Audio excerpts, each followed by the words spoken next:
మరుసటి రోజు సాయంత్రం రామాలయం 4 గంటలు. అబ్బాయి వెయిట్ చేస్తూ ఉన్నాడు. కానీ ఆ అమ్మాయి ఎంతకీ రాలేదు. అంతే, ఆ అబ్బాయి అక్కడే ప్రాణాలు వదిలేశాడు.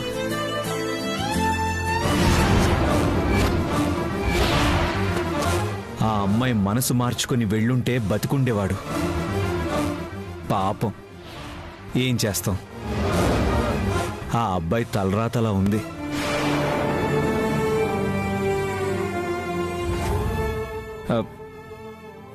మరి నేను బయలుదేరతానండి. అదేంటి బాబు, అప్పుడే వెళ్ళిపోతున్నావు? అంటే వచ్చిన పని అయిపోయింది మావయ్య గారు. అదే పూజ కోసం వచ్చాను, అయిపోయింది కదా. భోంచేసెళ్ళండి బాబు. లేదత్తయ్య గారు, ముఖ్యమైన పనుంది, వెళ్ళాలి.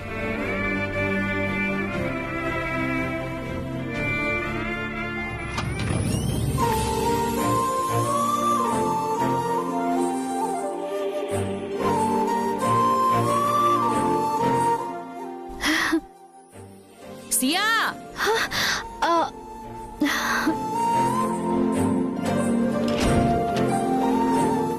సియా, ఏం చేస్తున్నావే? అబ్బాయి నీ కోసం ఎదురు చూస్తున్నాడు రా. హా నానమ్మా, వస్తున్నాను.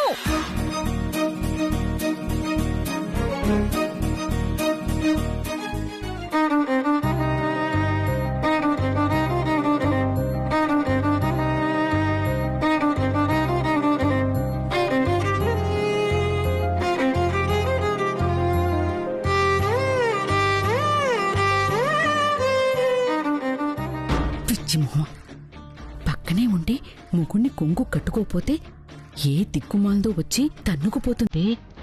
వెళ్ళవే, వెళ్ళి కారెక్కు.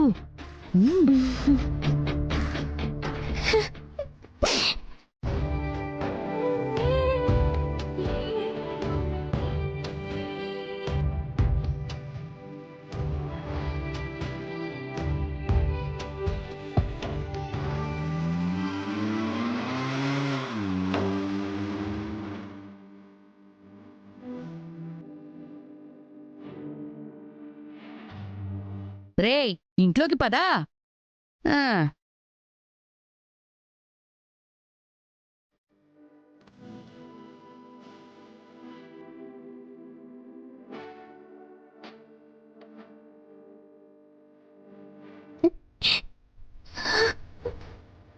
అక్క, బావగారు చెప్పింది అర్థమైందా? అదే అక్క, బావగారు పేపర్లో చదివారు కదా, ఆ న్యూస్ అర్థమైందా అని. ఎందుకు అర్థం కాలేదు తమ్ముడు? అసలు ఆ వార్త పేపర్లో లేదు. రేపు సాయంత్రం 4 గంటలకి నన్ను గుడి దగ్గరికి రమ్మని పేపర్ని అడ్డం పెట్టుకుని చెప్పారు. నేను పెద్ద తెలివైన దాన్ని కాకపోవచ్చు తమ్ముడు, కానీ ప్రేమించాను. నన్ను ప్రేమిస్తున్న మనిషిని అర్థం చేసుకోలేనా?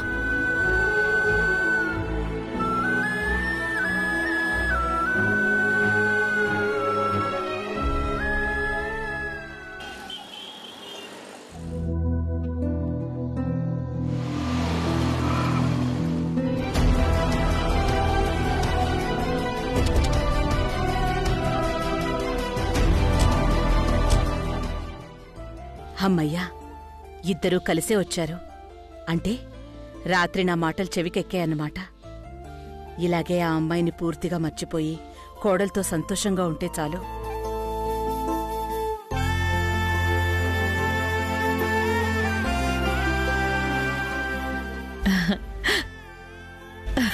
రండి, నాదిష్టే తగిలేలా ఉంది. చిలక గోరింకల్లా ఉన్నారు. రండి, రానా? రండి. అమ్మ వాళ్ళందరూ బాగున్నారా? అమ్మా అందరూ బాగున్నారు అత్తయ్య. అంతా బానే జరిగింది కదా?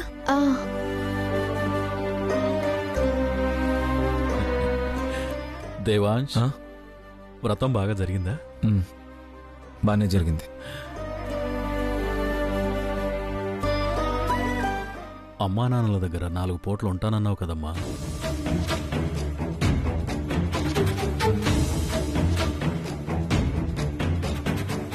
అబ్బాయి రమ్మని పిలిస్తే రాకుండా ఎలా ఉంటుందండి? అయినా పెళ్ళయ్యేంతవరకే అమ్మా నాన్న. ఆ తర్వాత ఏ ఆడపిల్లకైనా భర్తే లోకం. అంతే కదమ్మా?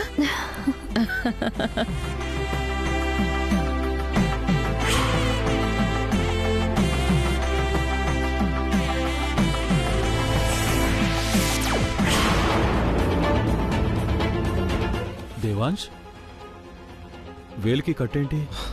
నానా ఏమైంది? ఏంట్రా ఇది? ఈ కట్టేంటి? దేవాంశ్, ఏమైంది? ఏమైంది నాన్న?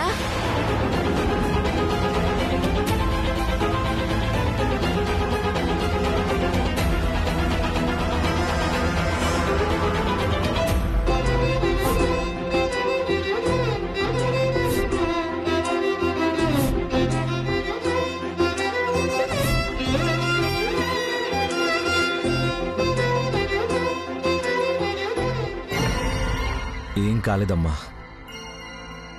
బాగానే ఉంది. సియా ఏం జరిగిందమ్మా? పూజ దగ్గర దీపపు కుంది గీసుకుంది అత్తయ్య. కంగారు పడాల్సిందేమీ లేదు. సరే లోపలికి తీసుకెళ్ళమ్మా. వెళ్ళి విశ్రాంతి తీసుకోండి. రా.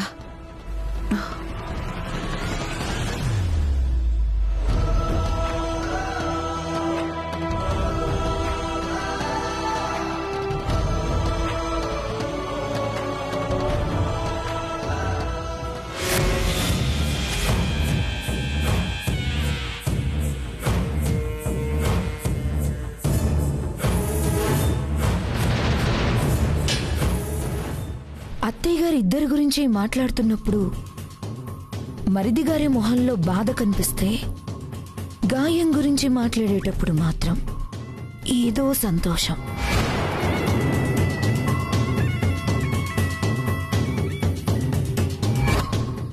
సంతోషించాల్సిన విషయానికి బాధ, బాధపడాల్సిన విషయానికి సంతోషం. ఏదో తేడా కొడుతుంది. తేడాగా ఆలోచిస్తే అన్నీ తేడాగానే కనిపిస్తాయి. చివరికి మీరు కూడా నన్ను అనేసేవాళ్లే. ఏం చేస్తాం? ఒక్కోసారి లోకువ కూడా లోకువైపోతాం. రాత్రి అయిపోయింది కదా, బుక్ చదువుకోండి.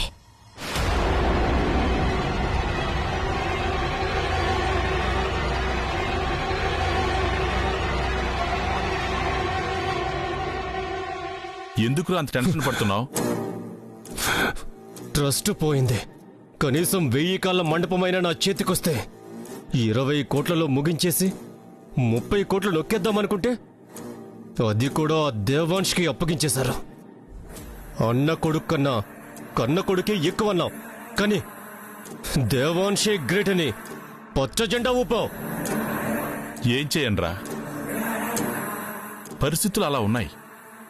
కాదని గట్టిగా అంటే చెడ్డవాళ్ళం అయిపోతాం. ఇన్నాళ్ళు మంచివాడిగా నటించిందంతా వృధా అయిపోతుంది. పెదనాన్న పోతే చాలని ఆయన్ని మాత్రమే పైకి పంపే ప్లాన్ చేశాను నాన్న. ఆయన పోతున్నా ఉపయోగం లేకుండా పోతోంది. అంతకన్నా గట్టిగా ఏదో ఒకటి చేయాలి. చేస్తాను.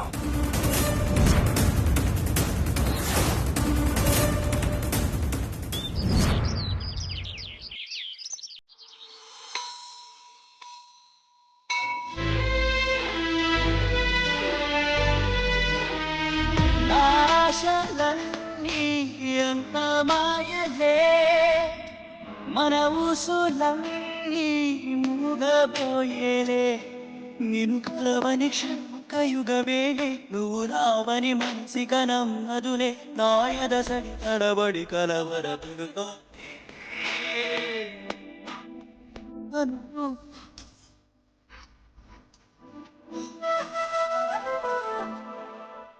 చెప్పిన టైం అయిపోయింది, ఇంకా రాలేదు.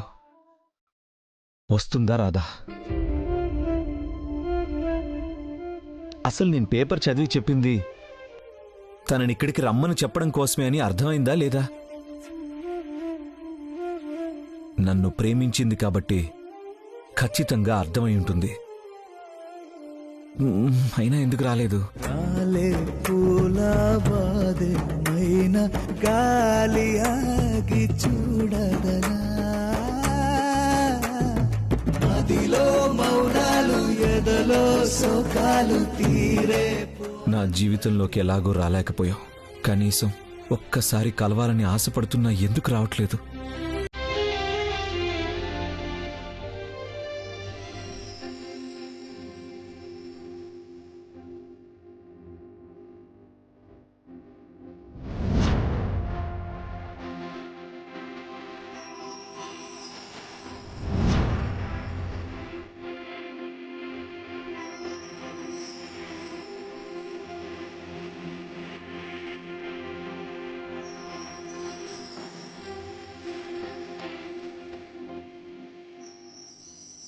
ఇప్పుడు మీ జీవితంలోకి వచ్చేసానండి, కానీ అది తెలిపే పరిస్థితిలో లేను. మీరు నా కోసం వెతుకుతున్న ప్రతి క్షణం మీ ముందు వాలిపోవాలనే ఉంది, కానీ మీరడిగే ప్రశ్నలకి సమాధానం నా దగ్గర లేదు. అందుకే రాలేకపోతున్నా.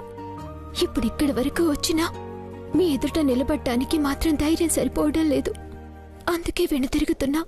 క్షమించండి.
ఎంతకీ రాకపోయేసరికి ఇంక రావేమో అనుకున్నాను వైదేహి. కానీ నన్ను ప్రేమించిన మనసు నన్ను అర్థం చేసుకుని నా కోసం వస్తుందని నాకు తెలుసు. ఏం మాట్లాడుతున్నారు? నేను మీకోసం రావడమేంటి? గుడికొచ్చాను. అబద్ధం చెప్తున్నావు వైదేహి. నువ్వు నా కోసమే వచ్చావు. నువ్వు అబద్ధం చెప్తున్నావు అని నీ కళ్ళు చెప్పేస్తున్నాయి.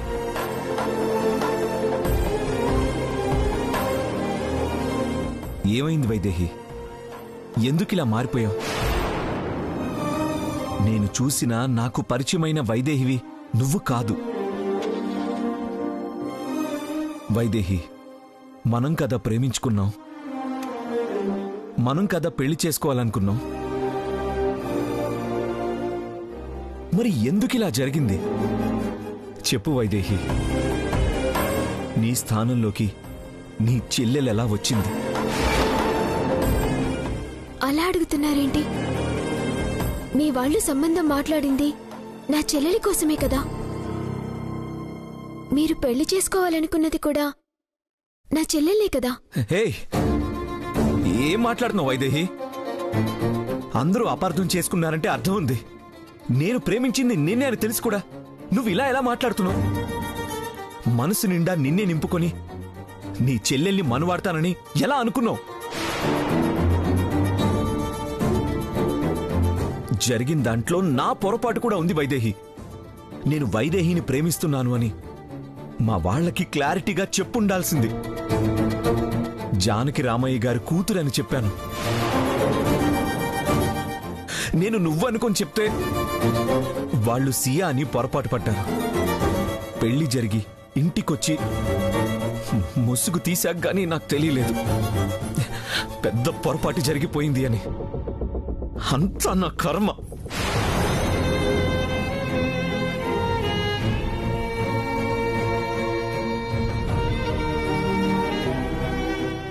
కానీ నాకొక విషయం తెలియాలి వైదేహి. ముసుగు వేసింది కాబట్టి ఎవరో ఏంటో అనేది నేను తెలుసుకోలేకపోయాను. కానీ నీకంతా తెలిసే జరిగింది కదా, నువ్వెందుకు మౌనంగా ఉండిపోయావు? మన ప్రేమని బ్రతికించుకోవాలన్న బాధ్యత నాదేనా, నీది కాదా?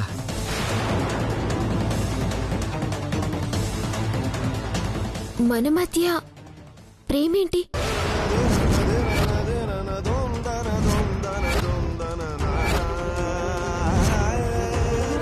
మీరు ప్రేమించింది కూడా సియానే కదా? మీరేం మాట్లాడుతున్నారో నాకు అర్థం కావడం లేదు. నువ్వేం మాట్లాడుతున్నావో నీకు అర్థమవుతుందా? నిన్ను ప్రేమిస్తున్నానని నీ వెంట తిరిగితే సియాని ప్రేమిస్తున్నానని ఎలా అనుకుంటావు? నేను ప్రేమించింది సియాని అయితే నువ్వెందుకు నన్ను ప్రేమిస్తున్నావు? లేదు, నేను మిమ్మల్ని ప్రేమించలేదు.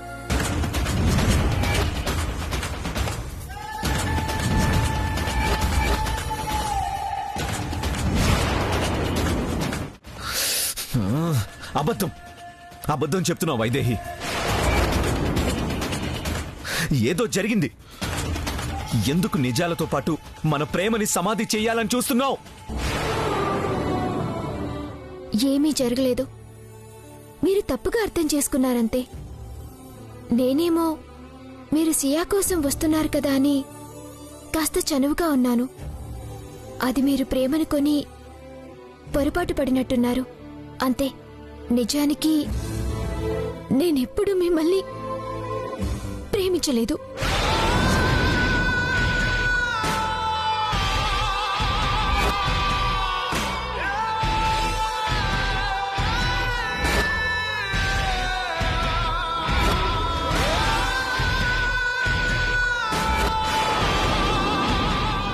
ఎవరైనా ఒక బంధాన్ని నిలబెట్టుకోవడానికి అబద్ధం చెప్తారు, కానీ నేను మన బంధాన్ని బలి చేసుకోవడానికి అబద్ధం చెప్తున్నాను. క్షమించండి. నేను నమ్మను వైదేహి.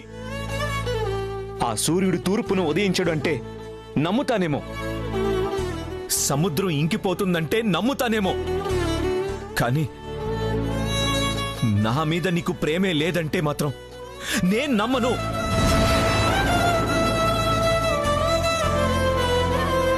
అసలు నేను పెళ్ళే చేసుకోకూడదు అనుకున్నాను తెలుసా?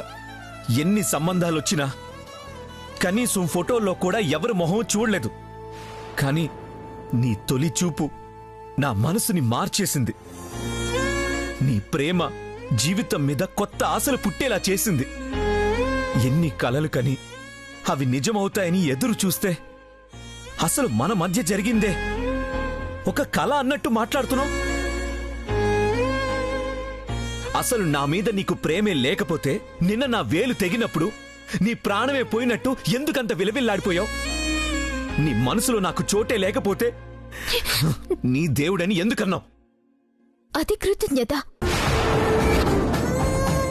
నన్ను గుళ్ళో కాపాడారు కదా. కృతజ్ఞతకి ప్రేమకి తేడా తెలుసుకోలేనంత పిచ్చివాణ్ణి కాదు వైదేహి. నాకు తెలుసు నువ్వు నన్ను ప్రేమించావు. ఏదో కారణంతో దాస్తున్నావు. నువ్వే కాదు, మీ కుటుంబం మొత్తం నిజాన్ని దాస్తున్నారు. ఆ రోజు పెళ్లి మండపంలో సియాని పక్కకు తీసుకెళ్లి మన మధ్య జరిగినవన్నీ చెప్పినప్పుడు తనైనా నేను వైదేహిని కాదు సియాని అని చెప్పాలి కదా. అక్కడున్నది నేనేనప్పుడు సియా ఎలా చెప్పగలుగుతుంది? నిజాన్ని దాయటం కోసం నేను కాపుతల్లో నిలబడ్డాను అంతే. కానీ చెప్పలేదు.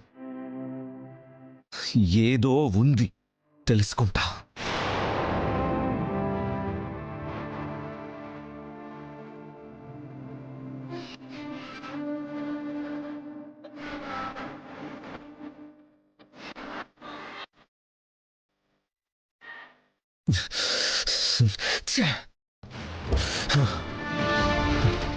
వైదేహి, అంతా కలిసి ఏదో చేశారు, జీవితాన్ని తారుమారు చేశారు. కానీ ప్రేమ అనేది అగ్ని లాంటిది. దాన్ని గుండెల్లో అదిమి పెట్టాలని ప్రయత్నిస్తే తిరిగి లావాలా పైకి ఎగిసి పడుతుంది. ఆ క్షణం వరకు ఎదురు చూస్తూనే ఉంటాను.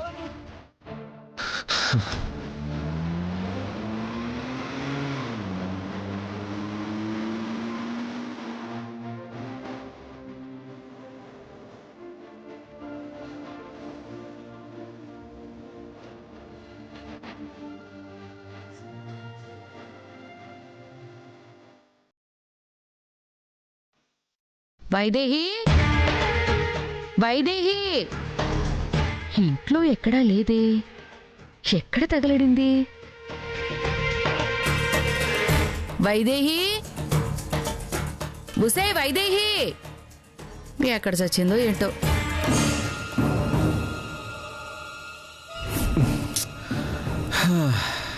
ఏ న్యూస్లో ఏంటో పేపర్ చదవాలంటేనే భయం వేస్తుంది.